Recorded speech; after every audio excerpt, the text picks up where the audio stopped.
En Estados Unidos, la administración Biden se mostró dispuesta a regresar al acuerdo nuclear si Teherán vuelve al estricto cumplimiento de lo firmado en 2015. Irán contestó asegurando que es Washington quien debe dar el primer paso, levantando incondicional y eficazmente todas las sanciones. La Corte Suprema de Reino Unido dictaminó que Uber debe clasificar a sus conductores como trabajadores y no como contratistas independientes. Con esta decisión, la empresa puede verse obligada a otorgar derechos básicos. Tenemos reporte desde Reino Unido. Hoy se celebran la cumbre del G7 y la Conferencia de Seguridad de Múnich. Ambos eventos serán una oportunidad para que el nuevo presidente estadounidense Joe Biden demuestre un renovado compromiso a sus socios europeos tras 4 años de Donald Trump.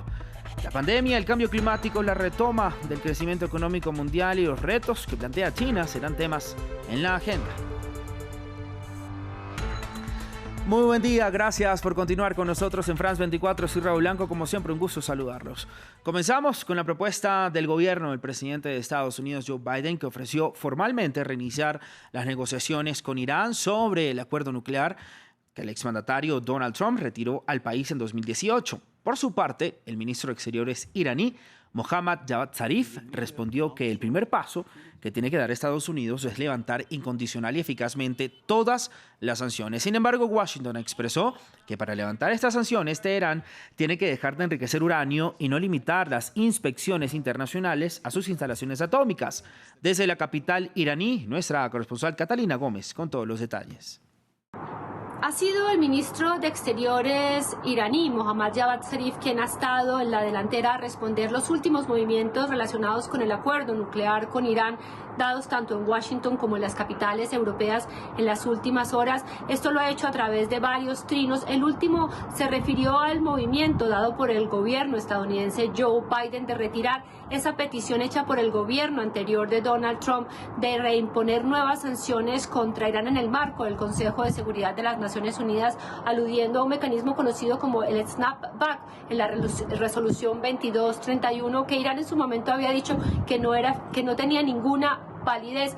Zarif le dio la bienvenida, pero dijo que Irán no volverá a cumplir con lo firmado en el acuerdo hasta que Estados Unidos vuelva o quite todas esas sanciones económicas que ha impuesto sobre Irán desde 2018. Esto se da en un momento en el cual la preocupación sobre el futuro del acuerdo aumenta, pues el próximo martes se prohibirá el acceso relámpago de los inspectores de la Organización de Energía Atómica a estas plantas nucleares, lo que ha hecho que el movimiento diplomático a nivel mundial sea aún mayor para tratar de salvar este acuerdo.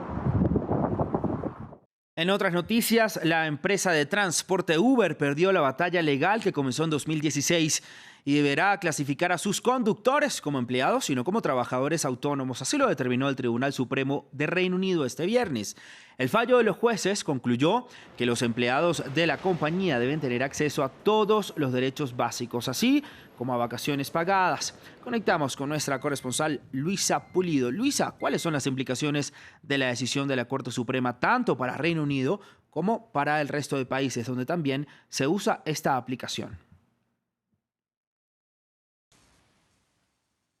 A esta hora, los conductores de Uber en el Reino Unido celebran esta decisión que ha sido considerada histórica en una larga batalla judicial. Se estima que 45.000 conductores están vinculados a esta plataforma aquí en el Reino Unido. Las implicaciones son varias. Primero, para Uber, la compañía directamente, ahora que tendrá que pagar derechos laborales a sus empleados, tendrá que considerar como parte de la organización, tendrá que pagarles vacaciones, derechos a la salud en caso de que se enfermen y otro tipo de derechos laborales. Para los consumidores, seguramente el servicio de Uber aumentará y habría menos oferta, dado que ahora que son empleados directamente contratados, habría menos conductores disponibles. También tiene implicaciones para la economía informal en el Reino Unido. Uber no solamente presta el servicio de transporte de pasajeros, sino también de domicilios y por supuesto para las aplicaciones, porque el modelo de negocio se impacta directamente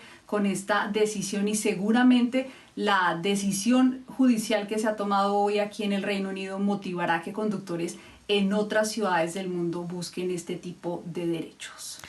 Así es, Luisa, gracias por toda la información. Que tenga usted un feliz resto de día. Y hoy se celebra la cumbre del G7 y la Conferencia de Seguridad de Múnich, ambos eventos en formato virtual debido a la pandemia. Las citas serán los primeros eventos multilaterales con presencia del nuevo líder de la Casa Blanca, Joe Biden. Se espera que el presidente estadounidense pida acción en términos de inversión para impulsar la golpeada economía mundial, se comprometa con $4.000 millones para el mecanismo COVAX y reitere el rol de liderazgo de su nación tras 4 años de la política de America First del expresidente Donald Trump. Informa Luis Muñoz. Pandemia, emergencia climática y nuevas relaciones. La Conferencia de Seguridad de Múnich celebra una edición especial en formato virtual. Servirá especialmente para replantear la relación transatlántica entre Europa y Estados Unidos, tras la era de Donald Trump en el gobierno. Este será el primer compromiso multilateral con Europa del presidente Joe Biden. El presidente hablará sobre la importancia de nuestros lazos transatlánticos y la necesidad de que Estados Unidos y Europa aborden retos globales juntos. La nueva relación transatlántica tiene como retos un liderazgo común frente al auge de China. También servirá para establecer unidad en la relación con Rusia. E incluso el jueves se supo que la colaboración empieza a fructificar. Estados Unidos está dispuesto a reiniciar conversaciones con Irán bajo invitación de la Unión Europea. En la conferencia participarán también el presidente de Francia, Emmanuel Macron, la canciller alemana Angela Merkel y la presidenta de la Comisión Europea, Ursula von der Leyen, que tras la posesión de Biden ya había celebrado el regreso de Estados Unidos al multilateralismo. Europa está lista para un nuevo comienzo con nuestro socio más antiguo y fiable. Por eso la Comisión adoptó recientemente una nueva agenda transatlántica con visión de futuro. El origen de la Conferencia de Múnich se remonta a 1963, cuando Alemania, Estados Unidos y los países de la OTAN se comenzaron a reunir anualmente para contrarrestar la fuerza de la Unión Soviética. Tras el encarcelamiento del rapero Pablo Hasél en España, el país suma su tercer día consecutivo de protestas que terminan en choques violentos con la policía. El artista fue acusado y condenado a prisión por el enaltecimiento del terrorismo e injurias a la corona. Alba Santana con todos los detalles. Barricadas y protestas por tercera noche consecutiva en varias ciudades de España, tras la condena y encarcelamiento del rapero Pablo Hasél por enaltecimiento al terrorismo a través de Twitter y por amenazas. Su detención causó la indignación de miles de ciudadanos que alegaron falta de libertad de expresión, con protestas que terminaron en choques violentos con la policía y que han provocado el arresto de decenas de personas en todo el país. El suceso fue el detonante que desencadenó la ira de los jóvenes españoles, con la tasa de desempleo más alta de Europa. Y no es solo por el tema de que hay presos políticos, sino porque nos enfrentamos a una crisis económica súper grande. Los jóvenes estamos muy precarizados. Tenemos las tasas de desempleo en las que somos los primeros en Europa, y lo de Hasél ha sido un detonante. Los mayores altercados fueron registrados en Barcelona, donde una ciudadana perdió un ojo a causa de un disparo con una bala de goma el martes, por lo que se ha abierto una investigación. La tensión parece estar escalando también en la esfera política. Mientras el Partido Socialista guarda silencio, su otro socio de gobierno, Podemos, se posicionó el jueves a favor del indulto de Hasél y pidió también el de otro rapero exiliado. El indulto no solo lo hemos pedido para Hasél en coordinación con su abogado, Diego Erchoren. Lo hemos hecho extensible a Valtonyc en coordinación con su abogado, Gonzalo Boye. Merecemos una democracia sin raperos en prisión ni en el exilio. Esto podría fracturar la coalición de gobierno en España entre el Partido Socialista y Podemos, mientras el país sigue sumido en manifestaciones.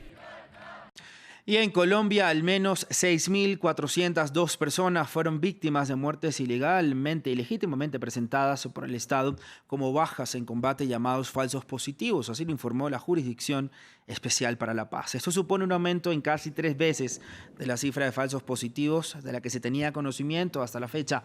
La JEP determinó que el 78% de la victimización se produjo entre los años 2000 y 2008 durante la presidencia de Álvaro Uribe Vélez, quien calificó el informe como un intento de la JEP por desacreditarlo.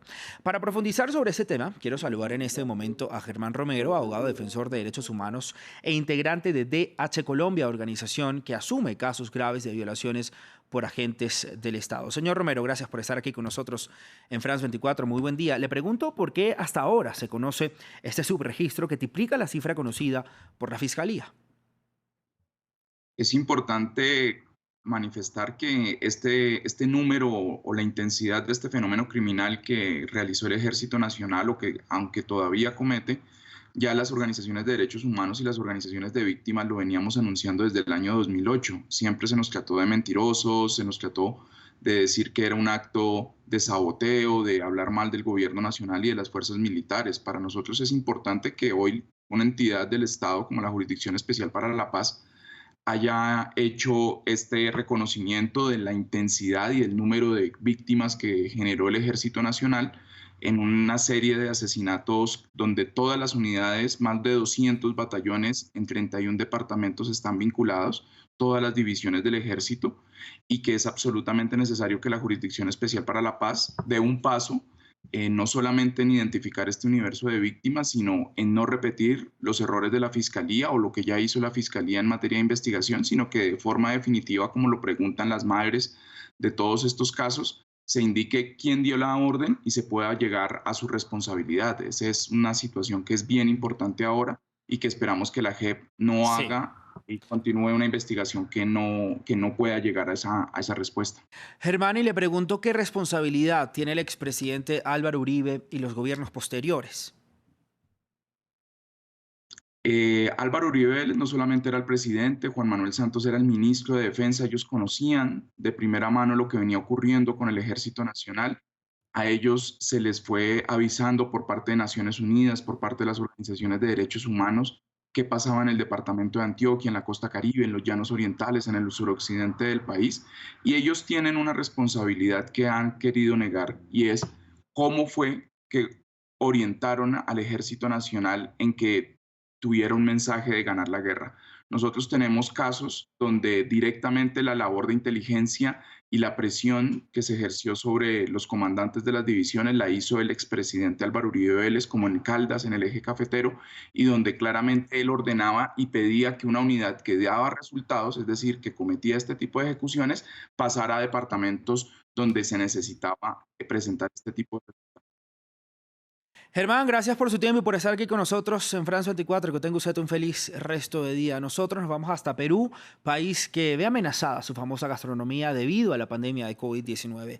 Las medidas de restricción impuestas por las autoridades están llevando a muchos de ellos a la quiebra. El informe es de nuestro corresponsal Francisco Zacarías. A sus 55 años, el chef Javier Vargas tiene 11 cevicherías y un respetable prestigio.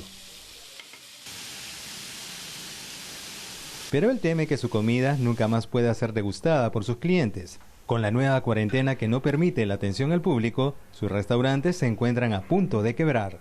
Con estas restricciones últimas del gobierno, lo que está haciendo es conducirnos a una muerte anunciada en los restaurantes en el Perú. En medio de la segunda ola que golpea a Perú, las autoridades ordenaron que los restaurantes solo trabajen por la modalidad de la entrega a domicilio, algo que no es posible para el 75% de ellos. El gremio afirma que existen miles de negocios gastronómicos que no pueden sostener planilla ni cubrir sus costos operativos. La situación es ya crítica, ¿no? De los 200.000 restaurantes que había antes de la pandemia, ya 70.000 cerraron sus puertas definitivamente. Eso hace que al día de hoy más de 500.000 de personas hayan perdido su puesto de trabajo directamente. Estamos hablando de mozos, cocineros, gente de limpieza, gente que trabaja directamente en los restaurantes. El gobierno peruano anunció un fondo de más de $500 millones para que las micro y pequeñas empresas más golpeadas por la pandemia no colapsen. Estamos apoyando a las empresas, a las familias y vamos a apoyar a los trabajadores para que este costo no sea tan grande. Javier Vargas considera que la ayuda no es suficiente. Estoy coordinando acciones para unirnos. Él está organizando un cacerolazo virtual con los chefs y cocineros del Perú para exigir al gobierno no permitir que la gastronomía peruana muera por el COVID-19. Y de esta manera llegamos al final del informativo. Continúe con nosotros. Buen día.